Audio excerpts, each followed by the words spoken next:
Bonsoir, bonsoir. Je vais remettre l'image vers moi. Bonsoir, bienvenue tout le monde ce soir à notre série de webinaires avec Alpha Universe. Ce soir, on va parler sur un très belle nouvelle appareil qui est sorti il y a quelques mois, qui a fait quand même un petit buzz, donc le Sony A1, et qu'on va faire ensemble.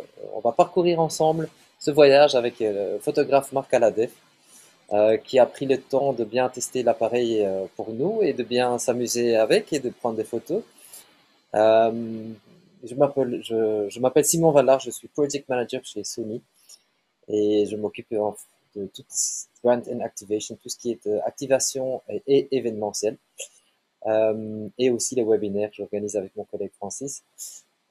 Et ensemble avec nos ambassadeurs Sony, on essaye de vous raconter des histoires et de nous montrer nos expériences qu'on a avec les objectifs et les caméras de Sony.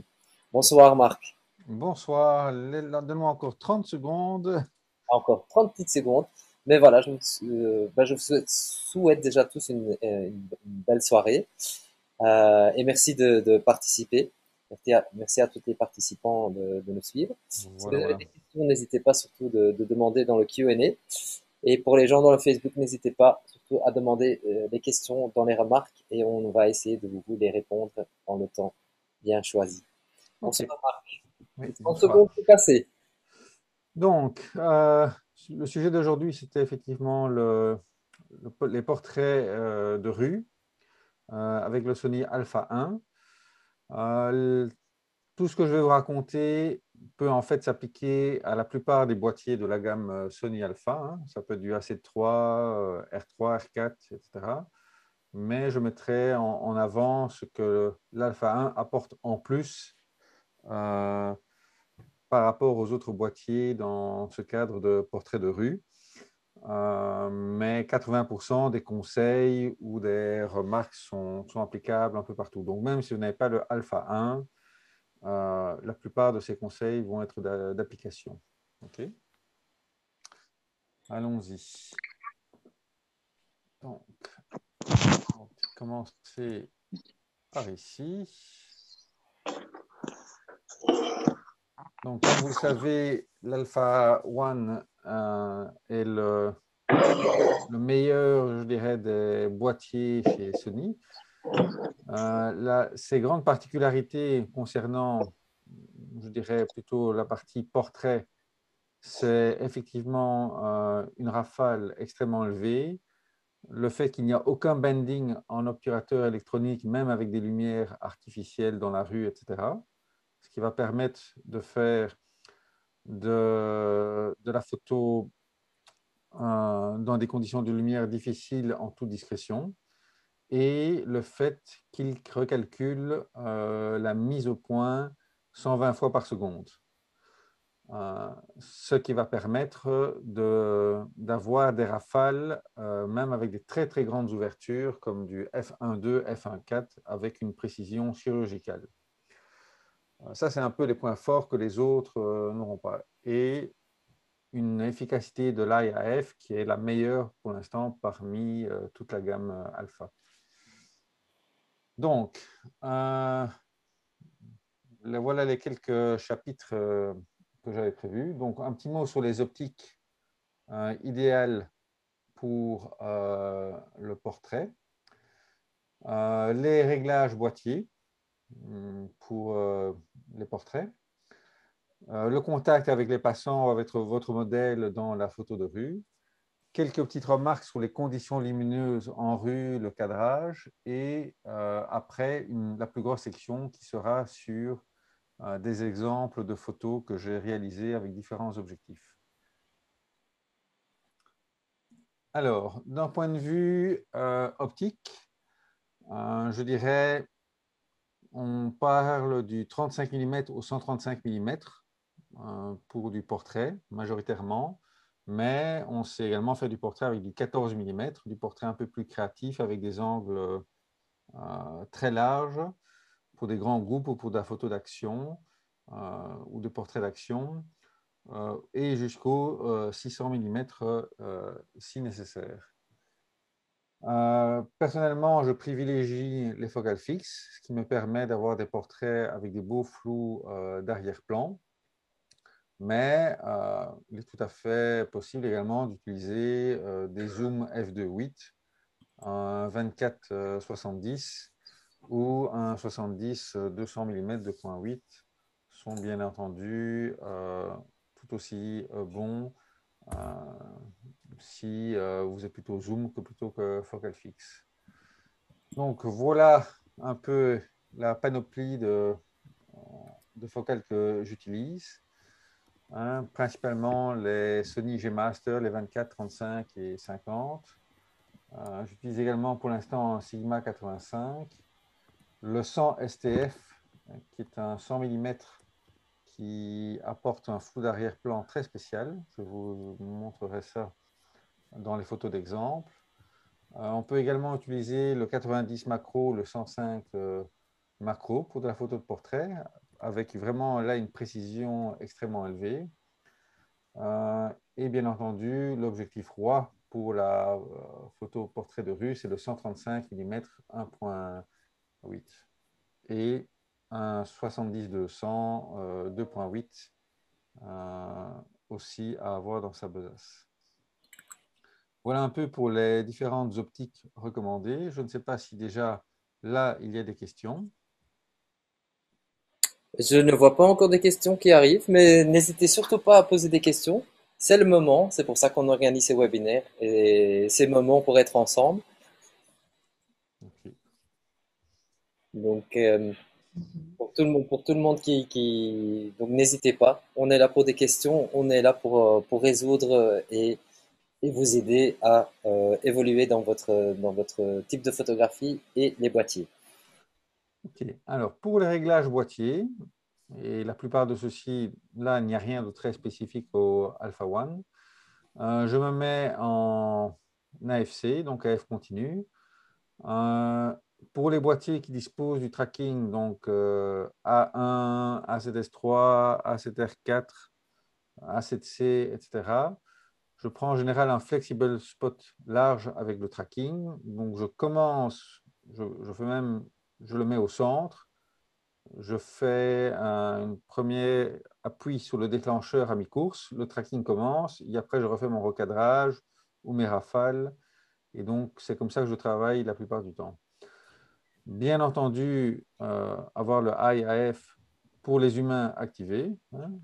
Parfois, on dit, tiens, ça ne fonctionne pas, mais on a parfois laissé le IAF pour les animaux. En mode rafale, 30 images par seconde, c'est un peu trop pour du portrait, même pour une personne qui court. Donc, en général, si je prends quelqu'un qui est en train de danser, de courir ou de faire le fou, 10 images par seconde, pour moi, est un bon compromis. Et en général, j'active le mode silencieux quand je fais de la rafale pour ne pas effrayer les gens. Il y a des centaines de photos qui sont en train d'être prises ou pour de la prise de vue discrète si les personnes ne savent pas qu'elles sont euh, prises en photo. Par contre, pour de la photo avec quelqu'un qu'on connaît ou quelqu'un à qui on a demandé de faire une photo, il vaut mieux ne pas se mettre en silencieux parce que c'est assez dérangeant pour les gens. Les gens ont l'habitude d'entendre un clic pour savoir que la photo a été faite. Si c'est silencieux, ils se demandent ce qui se passe, ce qu'on est en train de faire. Donc, si on a abordé quelqu'un pour faire une photo, si on fait une photo d'un ami, d'une amie, il vaut mieux enlever le silencieux. On peut rester en électronique, mais laisser le petit bruit d'obturateur électronique pour indiquer à la personne que la photo est prise, qu'elle peut changer de pose ou autre. Alors, la vitesse, surtout sur les capteurs fortement pixelisés, 42, 50 ou 61, il faut utiliser au moins 1/250e de seconde, même si le sujet est statique. Les capteurs sont tellement pixelisés, à partir de 42 millions de pixels, qu'à 1/125e, on n'aura pas quelque chose de super net. Donc, il vaut mieux monter. Par contre, sur un 24 millions de pixels, en A7C, 1/125e suffit, par exemple. Par contre, si la personne court, est en train de marcher en pleine rue, il faut au moins un 500e et de préférence même un millième si on est dans des bonnes conditions lumineuses. Donc, n'oubliez pas pour ça de travailler avec la fonction ISO-auto, vitesse minimum d'obturation, et de la régler sur une de ces valeurs-là. Alors, quelque chose de très important aussi, le choix de l'ouverture. Si on veut un effet maximum de bokeh, de flou d'arrière-plan, on pourrait se dire, on n'a qu'à chaque fois choisir le maximum possible, f1.4, 1.2 ou f2.8 selon l'optique. Mais en fait, il faut faire très attention puisque à ce genre d'ouverture, on aura très souvent qu'un seul œil de net et pas les deux, ou si on a un groupe, une seule personne sera net et pas l'autre. Donc, il faut vraiment prendre l'habitude, la gymnastique de dire quand je fais la photo de portrait, en fonction de deux paramètres, qui est la focale et l'autre du nombre de personnes, il faut ajuster l'ouverture. Sinon, on aura toujours des problèmes avec des parties du visage qui ne seront pas nettes ou une personne seule dans un groupe est nette. Donc, typiquement, pour des focales entre 24 et 50 mm, je peux utiliser f1.2 ou f1.4, mais il faut que ce soit une personne seule de face, même pas de côté. S'il y a deux personnes, où la personne est trois quarts, je bascule déjà à f2 ou f2.8. Sinon, je commence déjà à avoir une des deux personnes qui est floue. Et si j'ai des groupes de 3-4 personnes, j'utilise au moins f4. Vous pouvez prendre une petite règle qui est, je choisis presque une ouverture en fonction du nombre de personnes. Une ouverture de 1 à 1,8, c'est bien pour une personne. À partir de 2, jusqu'à, c'est pour deux personnes. À partir de F4, c'est pour 3-4 personnes, quoi, comme un moyen mémotechnique. Et alors, si on arrive dans les focales 85-135 mm, là, on doit être encore un peu plus exigeant. Là, même pour deux personnes, il faut commencer à utiliser, par exemple, du F4. Là où au 35 mm, du 2,8 suffisait. Et prendre du 5,6 par exemple quand on a 3-4 personnes. Donc ça, c'est une règle très importante et je vous montrerai des ratés, entre guillemets, où j'ai volontairement choisi parfois des ouvertures trop grandes et on voit que seule une des deux personnes ou des trois personnes est nette. Est-ce que vous avez des questions pour ces réglages?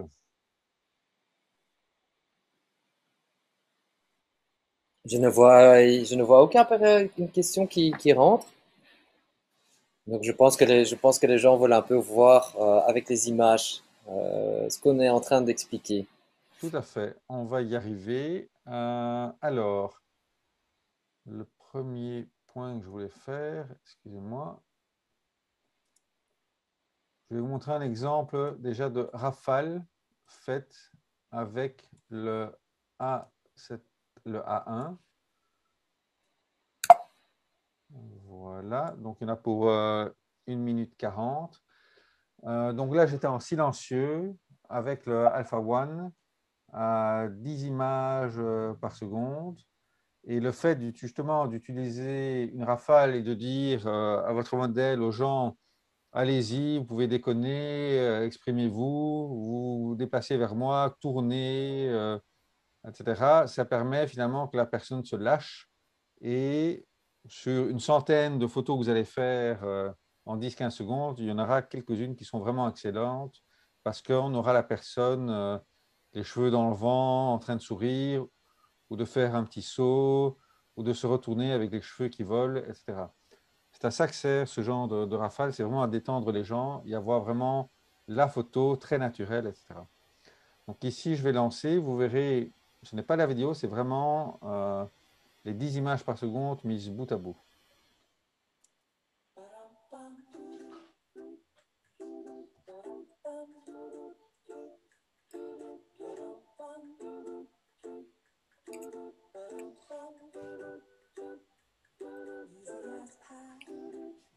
Lemon, apple, cherry, loving you is so very sweet, sweet, sweet. How can it be such a piece of cake? And your smile is the OC. Loving you is a poem. Sweet, sweet, sweet. How can it be? And you make my candy coated heart now. Et toutes les photos ont été prises à pleine ouverture à f1.4. Hein.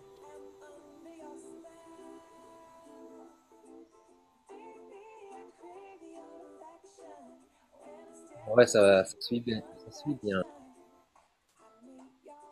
Là, au 50 mm à 1.2, il n'y a aucune photo de flou avec le Alpha One.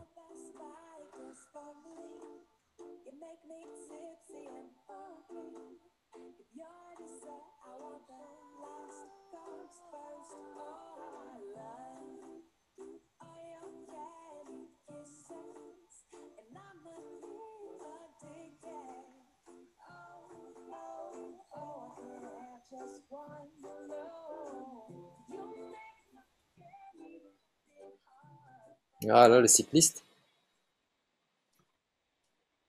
Voilà pour les exemples. Vous voyez, ça, on n'aurait pas pu le faire avec un autre appareil que l'Alpha One. En tout cas, j'aurais pas pris le risque de faire des photos à f1.2 ou f1.4 avec un A7R4 ou un A7III. Il faut vraiment cette précision euh, pour shooter comme ça en rafale à pleine ouverture. J'aurais plutôt pris du f2 s'ils avaient un boîtier un peu moins performant. Et je ne sais pas si vous avez vu, mais il y a parfois plusieurs fois la même série. Donc, la personne au début essaye, bon, elle bouge comme ça, mais elle est un peu hésitante, puis on lui montre quelques photos, elle voit que c'est pas mal, et puis on recommence une deuxième ou une troisième fois, et là, les personnes se lâchent un peu plus.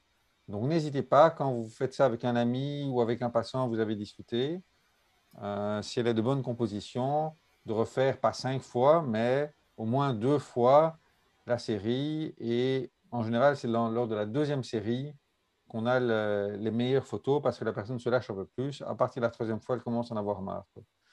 Et donc ça, c'est un bon compromis. OK. Donc voilà, ça c'était des exemples de rafale avec le Alpha One. Alors, un petit mot encore avant de passer à la série de photos de détail. Les choses que je vais vous les dire. Donc, en termes de photos de rue, vous pouvez faire ça avec un ami, un modèle avec qui vous avez décidé de vous balader. De la photo posée. Donc, demandez à une personne, comme ça, de la prendre en photo. N'essayez pas des personnes avec des familles et des enfants, mais typiquement des couples ou des personnes ou des couples d'amis ou des bandes d'amis qui sont avec des smartphones, qui n'ont pas d'appareil photo. Elles sont parfois très contentes qu'un photographe leur demande de faire une photo avec un gros appareil et simplement leur dit en disant bah, je peux vous envoyer une très bonne photo par email, est-ce que vous êtes d'accord? Il faut éventuellement ce genre de photo, c'est pas pour utiliser alors dans des concours ou des choses comme ça ou partager massivement sur Facebook. Mais en général, 50% des gens acceptent et sont ravis d'avoir une bonne photo. Quoi. Voilà. Euh, un petit point aussi dans la photo de rue, faites attention aux conditions lumineuses. Le pire moment, c'est à midi, mais parfois on n'a pas le choix. Si on a un soleil qui est vraiment qui tombe, on a très souvent des trop forts contrastes sur les peaux avec des ombres sur les visages. Et vraiment, c'est très difficile à rattraper en post-production, même avec du RAW. Donc, si vraiment la lumière est très dure, essayez de trouver un coin ombragé et, si possible, utilisez plutôt les heures matinales au fin d'après-midi qui offrent une lumière plus douce et un peu plus rasante qu'une lumière tombante. Il y a également moyen d'utiliser les flashs et réflecteurs, mais là, ça commence à devenir un peu plus effrayant, en tout cas pour des passants. On peut faire ça avec un modèle, mais pas trop comme ça pour la photo de rue standard. Un petit truc aussi pour le cadrage, faites attention aux objets parasites en photo de rue, les poubelles, les déchets, les boissons, ou les gens qui sont là en train de stagner, euh, qui sont fixes en train de lire quelque chose ou sur leur smartphone pour ne pas gâcher votre photo avec des objets ou des personnes parasites. Et si vous faites de la photo avec des très grandes ouvertures, essayez de vous placer devant des devantures de magasins qui ont en général des spots qui feront des très beaux ronds de bokeh, quoi. Donc c'est un peu, il faut aussi de repérer, si vous êtes friand de ces effets de rond de bokeh, d'avoir des devantures de magasins, des lampadaires ou des lampes qui, à une certaine bonne distance, pourront faire ces effets de bokeh. Donc, je vais passer maintenant aux photos d'exemple. Marc, est-ce que je peux te demander quelque chose? Oui, Est-ce que pour toi, quand tu fais les photos de portraits de rue, est-ce qu'il y a une saison que tu aimes bien ou tu aimes bien les quatre saisons? les 4 saisons ont leurs avantages et leurs inconvénients, hein. Donc, c'est ça qui est aussi le challenge, c'est en toute saison, essayer de trouver, je dirais, comment mettre en valeur un portrait, hein. Mhm. Mais j'ai aussi l'impression que tu es quelqu'un qui aime bien marcher. C'est en marchant qu'on voit justement, qu'on rencontre des gens, donc il faut, oui. Mais je dirais toute saison est bonne. Évidemment, sous la pluie ou en grand confinement, quand il n'y a personne qui sort, c'est pas l'idéal. Mais j'aime pas non plus trop le soleil plombant parce que c'est très difficile d'avoir des photos alors naturelles. Ou alors je vais alors dans genre la galerie de la Reine à Bruxelles qui est couverte parce que ça va tamiser la lumière. Donc il faut aussi essayer un peu repérer les lieux, quoi. Si on va souvent dans un même lieu, on connaît les bons spots. On finit par identifier, je dirais, le genre de personnes qui vont se laisser prendre en photo ou pas, à nouer un dialogue avec eux, etc. Et donc, voilà, ça, il faut pratiquer, ça s'apprivoise. Mais on peut faire aussi la photo de rue dans un lieu inconnu, en voyage, il y a pas de souci, c'est ça la découverte aussi, quoi. OK. Alors, je vous ai sélectionné quelques photos d'exemple du 14 mm au 600 mm. Voilà, ça c'était une photo faite avec le 14 GM. Donc, photo de groupe et on voit vraiment tout l'environnement. C'est vraiment une photo pour montrer euh, plus photo souvenir de voyage pour eux, mais qui montre l'environnement en valeur, quoi. Mais avec, vous voyez la précision, c'était pris à 1,8. Avec le Alpha One, on a une précision excellente sur les portraits. Alors, un 14 mm, ça peut servir à faire des photos fun, hein, de ce genre-là aussi, par exemple. Ou si on est en contre-plan, une photo aussi elle est prise en bas et que la personne saute, etc., ça fera une photo d'action plus.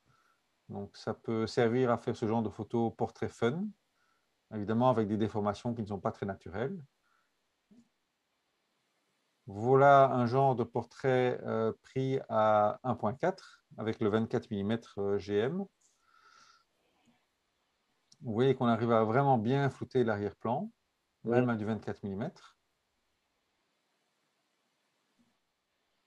Ou une photo en action. Donc pour les photos d'action, le 24-35 mm permet de cadrer assez large. Et comme on ne sait pas nécessairement où la personne va se déplacer, ça donne de la marge pour le cadrage par rapport à un 50 ou un 85, où là, en général, si la personne fait un mouvement imprévu et qu'elle est trop près, on rate le cadrage, quoi. Voilà un bon exemple de ce que je vous avais dit. Au 35 mm, cette photo a été prise à f2, mais vous voyez que la personne n'est pas exactement de face et c'est pris avec le 35 G Master. Un seul œil est net. Même si c'est une personne, ce n'est déjà pas f1.4, mais même à f2, vous voyez que le second œil est déjà flou parce qu'elle est très légèrement de côté, quoi. Donc là, typiquement, il aurait même fallu fermer à f2.8 parce que j'étais assez près, quoi. Voilà, une autre prise de f2 et là,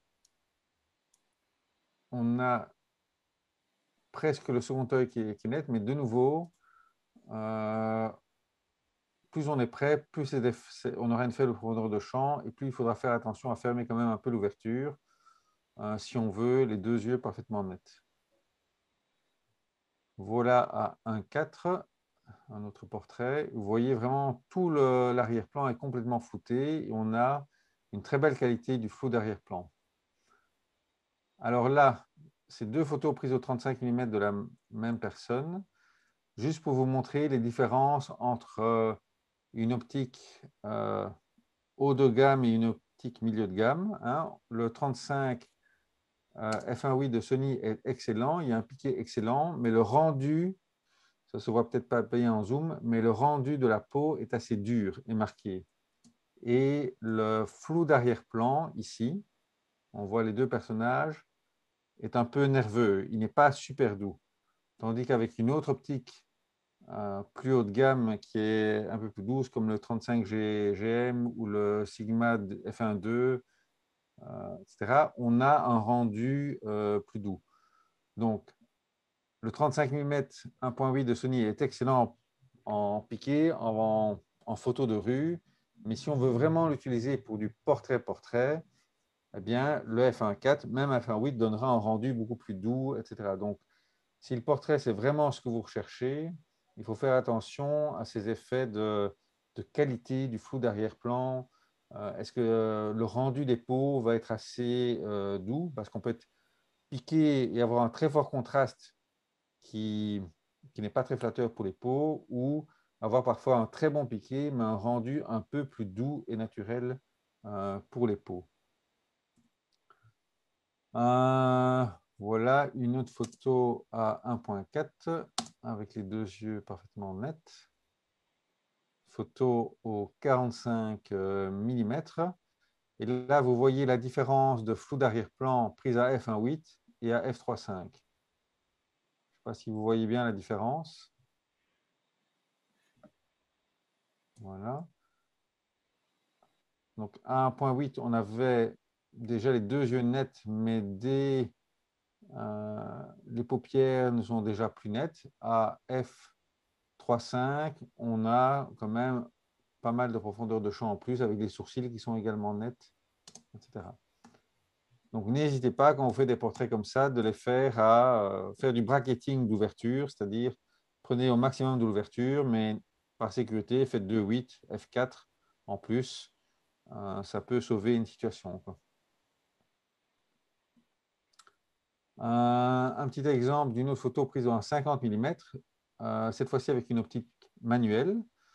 Donc le portrait posé comme ça, quand vous êtes en dialogue avec quelqu'un, se prête particulièrement bien aussi aux photos avec les optiques manuelles. Voilà une photo faite avec le Voigtlander 50 mm f2 qui a un rendu également extraordinaire en termes de piqué, de rendu de la peau et des contrastes. Moi, j'aime bien ces optiques manuelles parce qu'il faut prendre un peu plus son temps. Il faut nouer plus de dialogue avec la personne parce qu'on ne peut pas prendre une photo à la volée vite fait. Et voilà. Donc, c'est aussi, ça fait partie du plaisir de prendre la photo, prendre son temps, parfois de ne pas faire confiance à l'autofocus, mais affiner manuellement. Et avec le focus picking des Sony Alpha, c'est très, très facile de faire ça rapidement. Le 55 mm de Sony, le Zeiss, est également très bon pour des portraits et très discret pour la photo de rue. Hein. Il est vraiment discret, donc ce n'est pas très intrusif. Donc ça peut être pas mal aussi, parce que si c'est le 135 GM, il fait quand même son poids et sa masse. Il peut être plus effrayant qu'un Sony 55, par exemple. Donc, si les gens ne sont pas trop pour être pris en photo ou un peu n'aiment pas trop ça, un plus petit objectif est moins impressionnant pour eux. Ils vont plus facilement se laisser prendre en photo. Voilà quelques extraits de la fameuse rafale que je vous ai montré en vidéo. Et vous voyez que même à 1.2, tout est parfaitement net. Et j'ai pu extraire, vous voyez, on a les cheveux qui volent, un grand sourire, des expressions naturelles.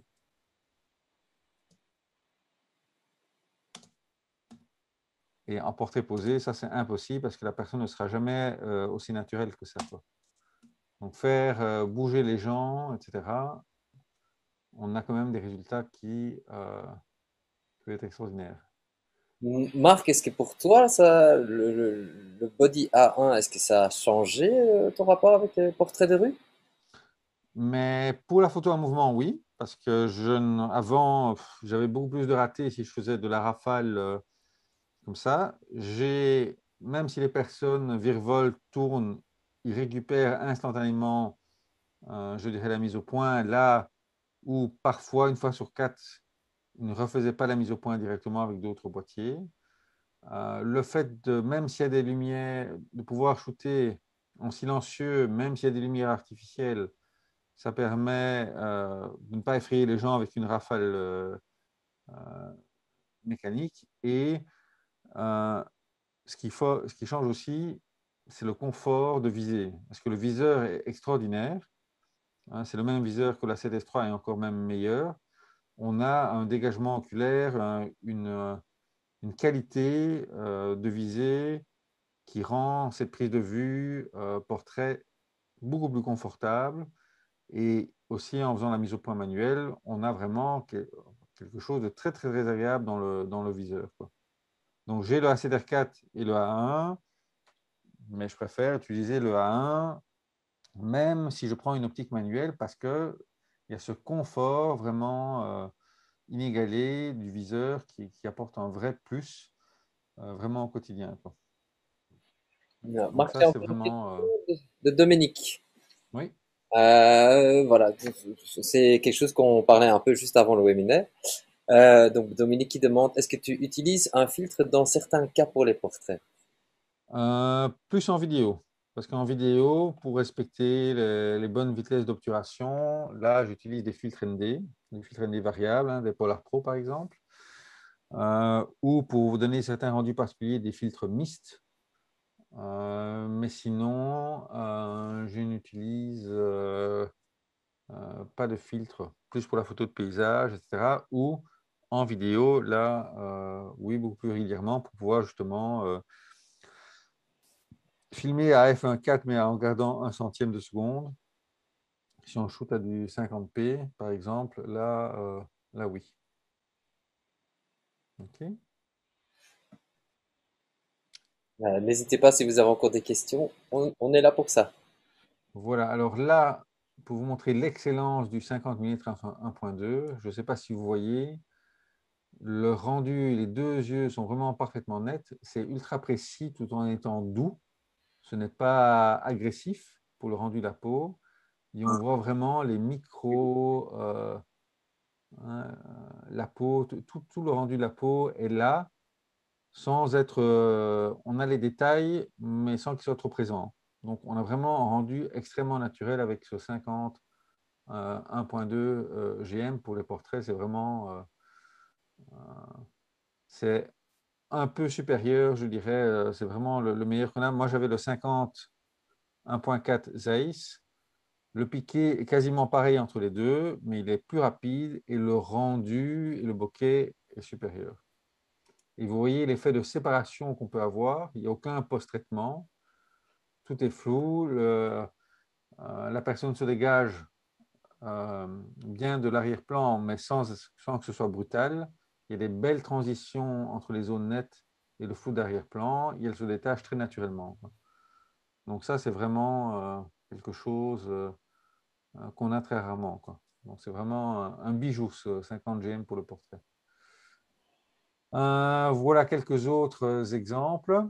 Pour vous montrer les différences quand même de qualité, ici on a une optique Samyang qui est très bon pour son prix, un 75 mm, mais vous voyez que la forme des ronds de bokeh, c'est pas ça, quoi. Hein, c'est pas vraiment rond, on voit un hexagone et ils sont tronqués.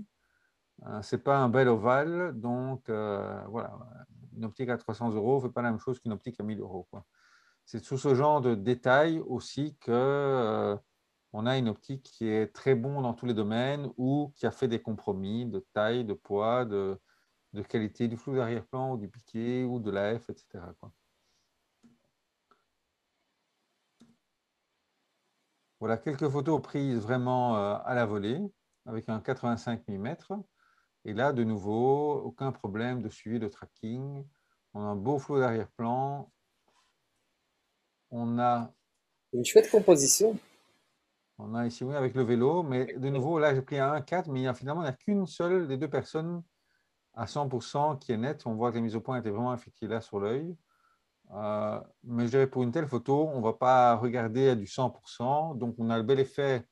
On a ces deux amies qui se détachent vraiment bien de l'arrière-plan. Elles sont nettes en tout cas en regardant la vue globale, et on a l'animation de la rue qui est là avec ce vélo, et puis on devine qu'il y a une foule dans le lointain, quoi. Il y a ce détail vraiment bien.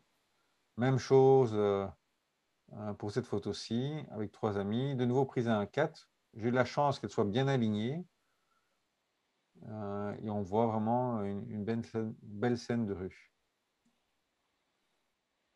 Quelques portraits posés en 85 et en 0.4. Vous voyez qu'on a déjà beaucoup plus de compression, hein. On perd pour du portrait rapproché par rapport à un 35 mm qu'on avait pour la même surface occupée par le visage.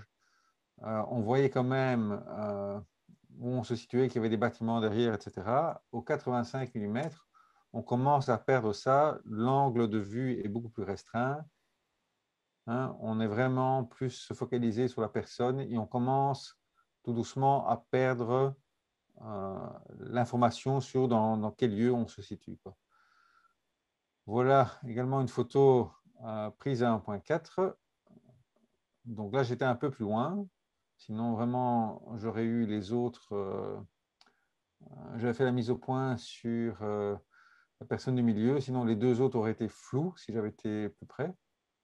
Donc, en me rapprochant, là, je n'avais plus que deux personnes, j'ai fermé quand même à 2.2. Parce qu'à 1.4, ça aurait été flou, quoi. J'aurais vraiment eu vraiment qu'une partie d'un œil net.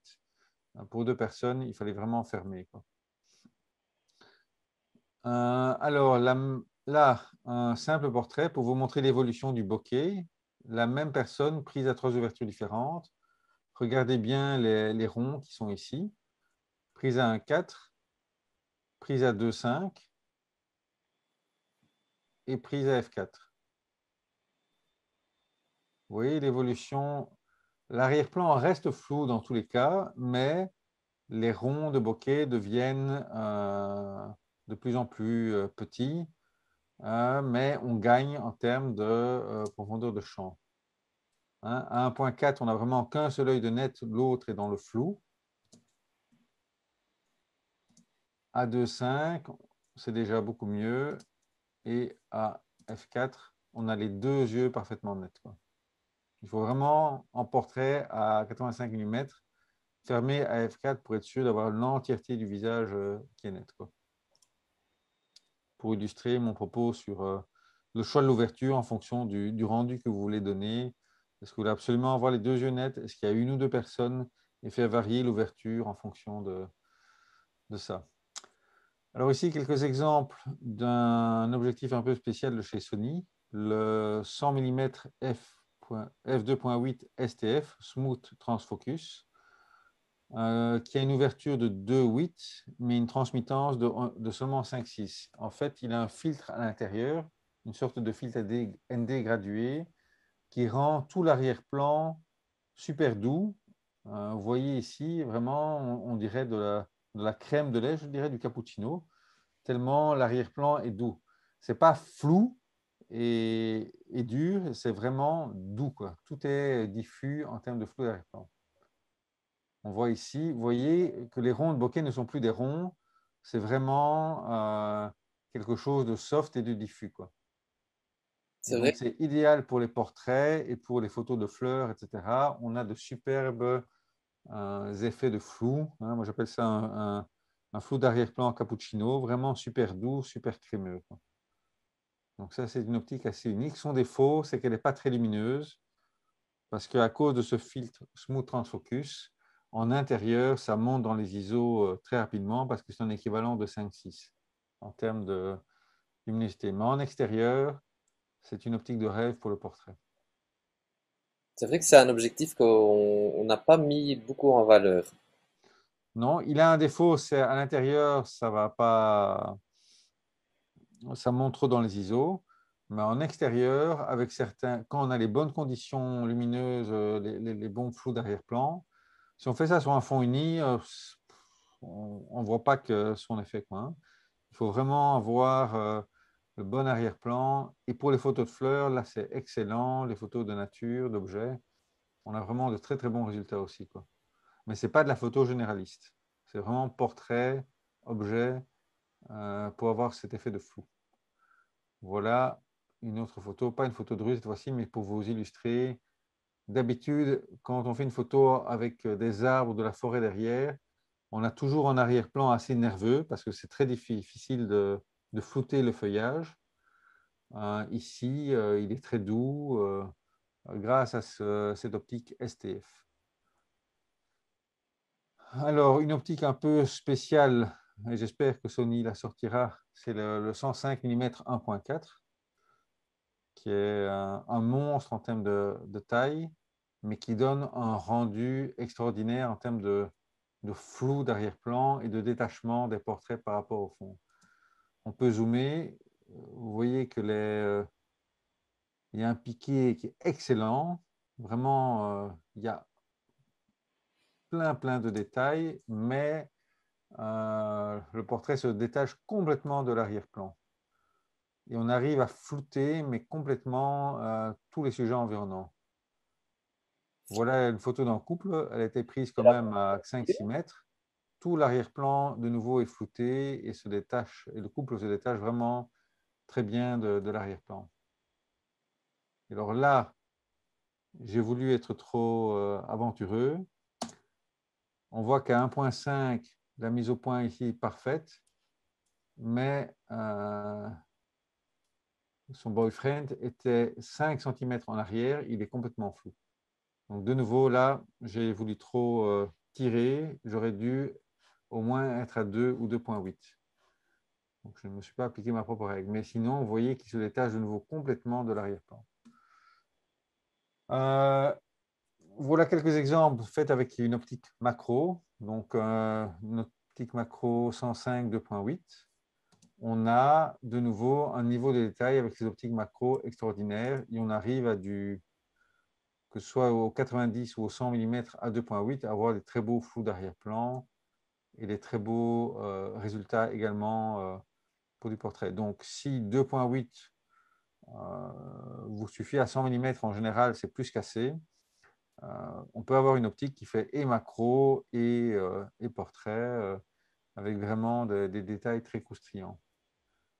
Voilà, aussi toujours au 105 macro.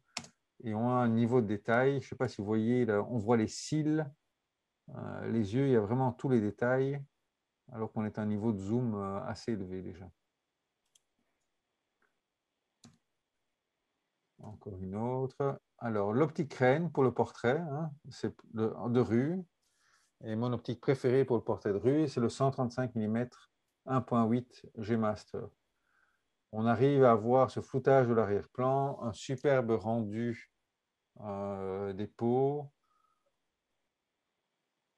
Vous voyez, quelques exemples. Mais c'est vraiment pour du portrait rapproché. Plus que 135 mm, le 200, on commence à perdre le contact avec le modèle, avec la personne photographiée. 135, c'est bien pour de la photo un peu, si les personnes ne savent pas qu'ils sont photographiés, si les personnes sont loin. Mais pour la photo d'une personne avec qui on est en train de dialoguer, 135 mm, c'est la limite parce qu'on commence à devoir élever la voix pour se faire entendre en rue, en tout cas, quoi. Mais sinon, les résultats obtenus avec un 135 mm en rue, vous voyez, là, il y avait des fleurs et puis il y a des passants derrière, mais tout est flouté. On a un superbe rendu. Voilà trois amies ensemble. Elles se détachent parfaitement du flou de l'arrière-plan avec un très bon rendu. Encore une autre prise au 135 mm. Encore au 135. Donc le 135 en portrait extérieur, pas très près, mais si on veut garder une certaine distance, c'est vraiment l'optique idéale pour du portrait. Quelques exemples pour vous montrer qu'on peut faire du portrait même à 600 mm. Ça, c'était fait avec le 600 mm f4. Bon, c'est un peu extrême, mais on a un superbe rendu aussi et tout l'arrière-plan est flouté. Par contre, on vous prend un peu pour un extraterrestre avec un tel objectif pour vous promener en rue. Ce n'était pas vraiment l'objectif qui a été fait pour, mais ça fait de superbes photos quand même aussi, quoi. Voilà. Également prise au 600 f4. Alors, je termine par quelques exemples également de photos faites avec des zooms. Voilà pour un 24-70, le 2.8 G Master. Un autre fait avec des 70-200. On obtient également de très bons résultats à 2.8 et avec cette flexibilité de pouvoir zoomer si on ne peut pas se déplacer, etc. Mais personnellement, je préfère le travail avec les focales fixes qui forcent à cadrer, à s'avancer, reculer, plutôt que la facilité d'un zoom. Même si, quand je pars en vacances, je prends plutôt des zooms pour la facilité d'utilisation parce que je ne veux pas transporter mes 5 focales fixes. Mais si je sors pour faire de la photo de rue, de portrait, là, je prends mes focales fixes pour avoir vraiment la flexibilité de passer de 1.4 à f4 et pour me forcer à chercher le bon cadrage et établir cette relation avec les personnes photographiées. Voilà. Voilà, nous avons fait le tour des photos d'exemple. Je ne sais pas s'il y a d'autres questions, des commentaires. Voilà, je regarde si vous avez encore des questions, c'est le moment. Merci beaucoup, Marc, de nous faire partager toutes ces photos et de ton expérience de portrait de rue. C'est quand même, je pense qu'aussi que faire des portraits de rue, c'est quand même aussi quelque chose où on parle aux gens. Je pense que ça aussi, Mhm. c'est très, très important. Euh, Mhm, tout à fait. C'est ce qui permet de voir, de rencontrer des gens, que ce ne soit pas toujours votre femme, vos enfants. Ça force à se remettre en question aussi, à dialoguer, pas juste non plus faire que des photos volées ou des photos comme ça. C'est et aussi oui, écouter des on histoires, recherche. et écouter des histoires des gens qu'on rencontre. Je pense Mhm, que ça aussi, ça fait le charme mhm. des portraits de rue. Oui, tout à fait. J'ai une question. Est-ce que tu fais aussi parfois des photos en noir et blanc ou c'est une domaine que tu as déjà fait et que Je tu... fais aussi pas mal de photos en noir et blanc, mais plutôt quand je fais du studio euh, ou selon les portraits que je fais. Par contre, pour les photos que je fais très souvent pour mes tests d'objectifs sur le blog, euh, je prends la photo brute en couleur, justement sans forcer les couleurs, sans corriger les couleurs pour voir le rendu tel quel, je dirais. Et si les couleurs sont fades, je les laisse fades pour montrer le rendu naturel de l'objectif. Donc la plupart des photos que je montre ici ou qui sont dans mon blog pour les tests, il n'y en a quasiment aucune en noir et blanc pour montrer le rendu natif, je dirais, de l'objectif. Même si pour des photos plus personnelles, là, j'utilise plus du noir et blanc. Et là, je traite ça en Silver FX Pro en général, qui est mon plugin préféré pour le noir et blanc, le plugin de la série DxONic. Mais c'est plus pour du travail alors personnel. Pour les tests, c'est plutôt couleur pour le rendu naturel de l'objectif. Ouais. J'ai encore une question de Chris qui se demande naturellement, moi je pense que t'en as parlé quand même au début du webinaire, si c'est pas toujours difficile pour obtenir les autorisations des gens.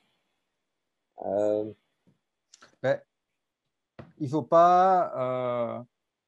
Bon, il y a des profils qui vont toujours refuser. Donc ça, il faut un peu essayer. Et après, on commence à profiler, entre guillemets, un peu les gens, à savoir. Donc, jamais les familles, je ne demande même pas. Parce que comme il y a les droits des images des enfants, ce n'est pas la peine. Par contre, ce qui m'est arrivé régulièrement, c'est que je suis en train de faire des portraits de couple d'une autre et qu'une famille m'aborde, me demande si je peux pas faire une photo d'eux et de leur enfant. Dans ce cas-là, oui. Mais spontanément, je ne vais pas prendre des photos d'enfants à la volée, ni de famille, etc., ni même leur demander. Okay. Si y a des photos, si quelqu'un se promène avec un réflexe, etc., ce n'est pas la peine de leur demander non plus. Hein. Donc, les personnes, les touristes asiatiques, moins. C'est les gens pressés qui vont n'en pas pressés, c'est pas la peine non plus. Hein. Vraiment, si vous voulez être sûr d'avoir un taux entre guillemets de réussite quand vous abordez les gens. C'est typiquement allez, des gens entre 20, pas prendre des mineurs non plus, donc entre 20 et 40, 35, 40 ans. Au-delà de ça, ils sont moins photos, selfies, etc. Et très souvent, des gens qui se prennent en smartphone, mais qui ne sont pas contents, vous voyez, qui chipotent, qui ne sont pas là. Eux, en général, sont assez réceptifs à avoir quelques photos, des amis qui traînent un peu, qui ont le temps, qui sont là, qui déconnent. Eux sont beaux. Et puis, les rassurer directement, pourquoi est-ce que vous voulez faire une photo? Je teste un objectif ou voilà, mais leur expliquer directement que ce n'est pas pour des fins marketing, que ce n'est pas pour ceci, etc., pour les rassurer, quoi. Et vous allez essuyer, selon les jours, moi j'ai environ 50% de refus, quoi. Mais 50% qui acceptent. Donc ça prend du temps aussi de demander, de voir, etc., quoi. Je pense aussi avec le temps, avec l'expérience, on commence aussi à facilement cibler les... Voilà, et puis quand je ne veux pas utiliser ça pour des raisons de marketing, je ne l'utilise pas pour des raisons de marketing, quoi. Si je veux quelque chose pour un concours, eh bien, je vais plus aller avec une amie qui accepte ou alors vraiment faire une séance de shooting avec un modèle professionnel. C'est mon image pour la session de shooting parce que soit c'est une collaboration, soit elle est payée pour vraiment faire des photos. Je pourrais alors utiliser pour des concours, etc., quoi. Ici, pour chacune des photos, je leur ai dit, bon, les photos seront utilisées dans un blog, voilà, mais elles ne seront pas pour faire la promotion d'un objectif dans une brochure Sony. C'est pour ceci, cela. Ce ne sera pas partagé en masse sur Facebook. Ce sera utilisé peut-être dans un webinaire, une ou deux fois, et sur un blog, et puis c'est tout, quoi. Est-ce qu'il demande alors aussi parfois de vérifier ton blog? Tu montres aussi avec ton smartphone alors le blog que tu présentes? Ou est-ce que... Mais très souvent, ce qu'il faut faire, la première photo est la plus dure, parce qu'il faut faire une ou deux belles photos. Et quand on a une ou deux belles photos de portrait, quand on aborde les gens, on peut leur dire, voilà, je voudrais faire quelques photos de vous, de ce genre-là. Et quand les gens voient une super photo qui a été faite juste avant, ça déclenche. Très souvent, le oui. Euh, ce qui m'arrive de plus en plus souvent, c'est de rencontrer des gens qui, parce qu'il y a de plus en plus de gens qui ont des Sony Alpha, et donc il y a des gens, ah, vous êtes Sony Alpha Blog. Donc, j'ai déjà eu le cas au moins 5 ou 6 fois en testant des objectifs que j'ai des gens qui connaissaient le blog ou qui avaient un Sony qui voulaient savoir plus, etc., quoi. Donc, elles étaient amusées et ravies de se prêter au jeu. Elles lisent le blog et puis elles vont se retrouver dans le blog aussi en portrait, quoi. Hmm. Donc, tellement de conseils. Et qu'est-ce que vous conseillez comme appareil photo en plus ou ceci, cela et pourquoi et comment, quoi. Mais peut-être c'est une idée, hein, Marc, qu'on te suit une fois pendant que tu fais tes balades avec le test des objectifs. Je ne sais pas, mais en tout cas, c'était amusant de tomber allez, au moins 5 ou 8 fois sur des gens qui connaissaient ça, mais sinon, voilà, c'est des rencontres avec des touristes, avec des locaux. Et voilà, quoi. Il faut juste être, il faut pas être agressif, il faut être sympathique. Et puis, si la personne ne veut pas, aucun souci, bonne journée, belle visite. Et voilà, quoi. Et pour l'envoyer, je leur demande à chaque fois, j'ai juste besoin de votre adresse email et je vous envoie les photos dans les 2, 3 jours. Voilà, juste pour info, pour les gens qui ne connaissent pas encore Marc Aladef, Marc Aladef, il a un site internet en fait où il vérifie beaucoup d'objectifs sur des caméras Sony et des autres accessoires aussi, où il teste des objectifs, des accessoires et qui vous explique comment ça fonctionne Voilà. et la qualité, ce qu'il pense. Et donc n'hésitez certainement pas regarder son blog parce que c'est vraiment, voilà, Il y a environ 300 optiques pour Sony qui sont testées dessus. Donc, si Ouais. vous cherchez les comparatifs, les exemples, hein, tous ces photos qui sont là, j'en ai environ 15 000 qui sont libres de téléchargement. Ça vous permet de voir le rendu de chacune des optiques. Et c'est pour ça aussi que j'essaie de faire toujours dans les mêmes endroits pour que vous ayez une base de comparaison pour ces choix d'optique. Il y a vraiment un choix énorme et il y en a vraiment pour toutes les bourses, pour tous les budgets, pour tous les goûts. Il y a vraiment un très bon choix. C'est un des plus grands points forts de la monture Sony, c'est ce choix d'optique phénoménal. Donc, je pense qu'on est à 70, 70 De quoi? d'objectifs. Chez 60. Objectif de la marque Sony, on est à 70, oui, 70. Oui. Par contre, avec toutes les optiques natives Sony, mais des montures tierces, hein, je parle des Sigma, Samyang, Voigtlander, etc., on est à plus de 300. Donc, C'est déjà une belle armoire. il y a le choix, quoi. Donc, mais les optiques Sony sont parmi les meilleures. Des Sony pas encore faites, qui sont ultra spécialisées, donc là, il n'y a pas le choix. Mais majoritairement, surtout les derniers Sony Master, en termes de qualité, de rendu, de bokeh, de poids, de compacité aussi. Donc, J'ai encore une voilà. question, Dominique, Marc, et après ça, on doit un Oui. peu clôturer le webinaire. Et en fait, c'est une domaine, je ne sais pas si tu le fais, mais vas-tu faire un webinaire sur les photos de mariage? La réponse est non, parce que je trouve les mariages temps. Hein, ça n'a pour moi, enfin, je n'ai pas besoin de gagner ma vie avec des photos de mariage, donc je n'aime pas trop ça, même si je fais de temps en temps pour dépanner. Donc je préfère faire du portrait libre, de la photo de studio, etc. Et donc je ne serais pas la bonne personne pour de la photo de mariage. C'est pas ma tasse de thé spécialement, c'est pas quelque chose que j'ai envie de développer, en tout cas, pas pour l'instant. T'as mieux profité du mariage même. Voilà, profiter du mariage ou faire des rencontres dans la rue plutôt que faire toujours le même genre de photos, la mariée, du ceci, de la signature, etc. Et ça rapporte, entre guillemets, en termes pour un photographe, c'est une source de revenus, mais artistiquement, je ne m'y vois pas, quoi. J'espère aussi pour toutes les photographes de mariage que ça reprend et qu'ils peuvent tous de nouveau exercer leur travail. C'est Il y aussi a moyen de faire de très belles choses, mais il faut avoir la fibre pour.